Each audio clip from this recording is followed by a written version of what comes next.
nous venons de participer avec la délégation que je conduisais à la 26e session ordinaire de la conférence des chefs d'État et de gouvernement de l'Union africaine qui vient de se dérouler à Addis en Éthiopie. Au menu, il y avait plusieurs activités, mais je sais que l'activité qui était la plus attendue du côté burundais, c'était la réunion du Conseil de paix et de sécurité de l'Union africaine, parce que parmi les points qui étaient inscrits à l'ordre du jour, à côté du terrorisme et de la situation au sud du Soudan, il y avait également l'analyse de la situation au Burundi. Alors, cette réunion a eu lieu. Le troisième point, à savoir l'analyse de la situation au Burundi, a été analysé même à huis clos. Ça a été une bonne occasion pour nous de montrer encore une fois aux membres du Conseil de paix et de sécurité que la fameuse force Maprobo n'est pas attendue au Burundi, et qu'au contraire, la question qui se pose réellement dans notre pays est une question politique, et qu'en aucun cas, il ne pouvait pas avoir un remède militaire. Et qu'au contraire, une partie de réponse se trouve dans la constitution du Burundi et que le reste pouvait trouver un issue favorable à travers un dialogue inter-burundais qui a déjà commencé. Quant aux violences, en s'appuyant sur des cas concrets, on a montré aux membres du Conseil de paix et de sécurité de l'Union africaine que c'est une question dont les racines se trouvent en dehors du territoire national et que par conséquent, si l'Union africaine veut efficacement contribuer à sa résolution, et n'a qu'à commencer par là où ont commencé les différentes formes de violence que le Burundi a connues ces derniers mois. Il y a eu des échanges, il y a eu un débat, c'est normal, ça c'était vendredi. Le lendemain, samedi, hier, les conclusions de la réunion du Conseil de paix et de sécurité ont été apportées pour décision devant l'Assemblée générale des chefs d'État et de gouvernement. Nous devons avouer que avoir les manipulations, les spéculations qui entouraient déjà la question Maprobo, le facteur déterminant a été la souveraineté nationale. C'est vraiment cet élément qui a réveillé, je dirais, la sagesse des chefs d'État qui ont finalement décidé de mettre en parenthèse l'envoi d'une mission armée dans un Burundi qui ne réclame pas, mais plutôt au profit du renforcement du dialogue inter-burundais, que ce soit ici à l'interne au Burundi ou alors à l'extérieur du pays.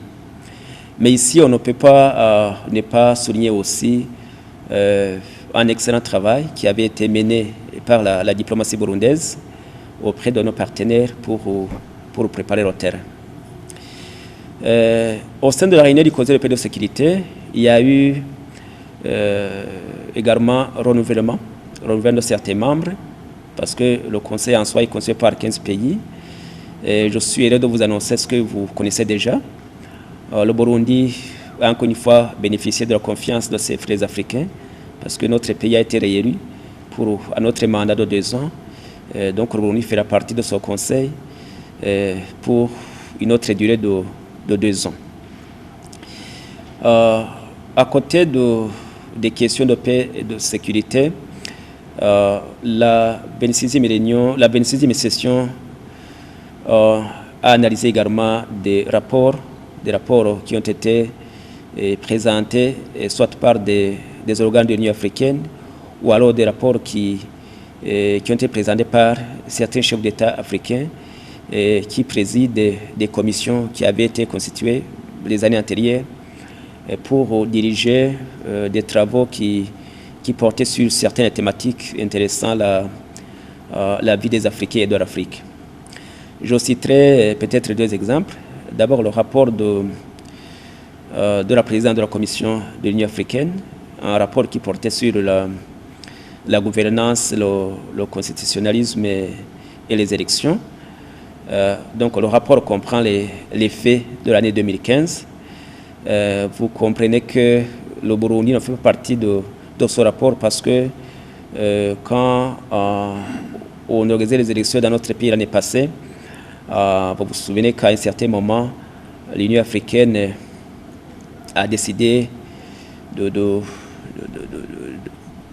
retirer ses observateurs. Donc ils n'ont pas suivi tout le processus électoral et c'est pourquoi, parmi les données chiffrées qu'on rencontre dans ce rapport, le Burundi n'y est pas. Mais il y a de quoi se réjouir. Il y a de quoi se réjouir parce que si on compare les résultats issus des élections qui se sont tenues dans d'autres pays africains, et si on les compare à ce que nous, on a récolté ici, le Burundi, quant à l'intégration des femmes dans la gestion du pays, le Burundi vient toujours en avant, du moins parmi les 3 pays, parce que, à part les Seychelles qui enregistrent 44% de femmes et la Tanzanie avec 36%, les autres pays sont vraiment loin derrière. Ceci, on le précise parce que le thème central de cette 26e session est l'année des droits de l'homme en Afrique, avec un accent particulier sur les droits des femmes. Un autre rapport qu'on pourrait citer, c'est le rapport présenté par Ellen Johnson, la présidente du Libéria, un rapport qui se focalise encore une fois sur les fameux ODD, les 17 objectifs de développement durable qui ont été validés par les Nations Unies au mois de septembre l'année passée, mais un rapport qui les intègre également dans ce qu'ils ont appelé l'agenda 2063. Vous savez que l'Union africaine, l'OIWA, l'Organisation de l'Unité africaine, qui est devenue OIWA, a été créée en 1963. Donc ceux qui seront encore vivants vont célébrer en 2063 le centenaire de l'Union africaine. Et l'Afrique voudrait qu'à cette date-là, il y ait déjà de projets de développement de grande envergure. Alors, le rapport présenté par la présidente du Libéria, non seulement il montre les principaux domaines sur lesquels l'Afrique devrait se focaliser, mais aussi il insiste sur le fait qu'on mette en avant des projets qui englobent les intérêts concernant plusieurs pays et que l'Afrique continue à négocier d'une manière globale, d'une manière commune avec les autres partenaires.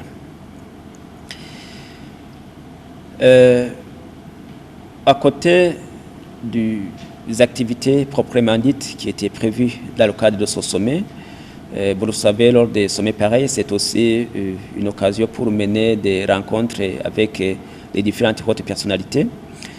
Nous avons pu rencontrer les présidents égyptiens, tchadiens et équado-guinéens, mais également nous avons rencontré les représentants pour l'Afrique de l'Iran, de la Russie, et sans oublier l'audience que le secrétaire général des Nations Unies, Ban Ki-moon, nous a accordée parce que lui aussi il était présent à Addis Abeba. Vous comprendrez qu'avec certains, les échanges ont porté sur les relations bilatérales entre le Burundi et les pays respectifs. Et avec le secrétaire général des Nations Unies, nous sommes revenus sur la situation politique et sécuritaire ici au Burundi parce que visiblement le patron des Nations Unies, malheureusement, il continue encore de recevoir des informations fausses sur ce qui se passe réellement dans notre pays. Nous avons, au nom du gouvernement du Burundi, félicité son Excellence le président tchadien, Idriss Déby, parce qu'il venait d'être élu président de l'Union africaine pour l'année en cours. Et il vient donc succéder au président zimbabwéen, le doyen Robert Mugabe. L'Iran nous a annoncé que sur la demande du Burundi, le nombre de bourses d'études que ce pays accorde chaque année à notre pays va doubler à partir de cette année. Donc désormais, son nombre va passer de 5 à 10 et avec la possibilité de faire des études au niveau master ou doctorat mais toujours dans des filières stratégiques, des filières prioritaires, des filières de sciences et technologie. Et nous avons de notre côté félicité l'Iran qui vient de retrouver sa place dans le Conseil des Nations après avoir signé le fameux accord sur le nucléaire avec certains pays européens et des États-Unis d'Amérique. Et une signature qui a été suivie par la levée des sanctions que ces pays avaient prises contre l'Iran à un certain moment.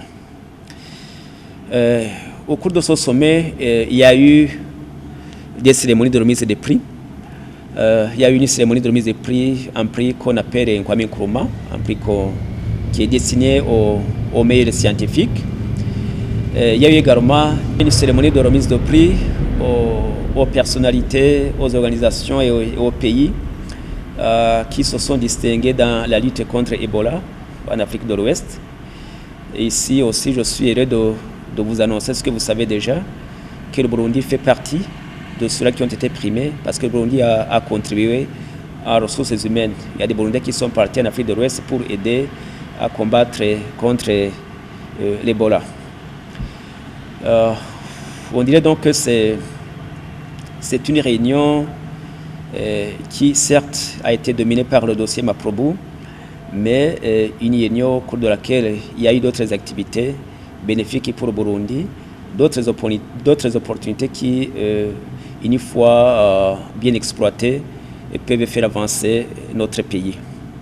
Mais enfin, on ne peut pas ne pas noter que ce fut une bonne occasion pour le Burundi de se rendre encore une fois que le Burundi garde des amis fidèles et sur le continent africain et en dehors du continent africain, et que sa place, l'estime du Burundi, restera malgré les propos mensongers qui ont été, vous le savez, ces derniers mois à propager dans cet milieu.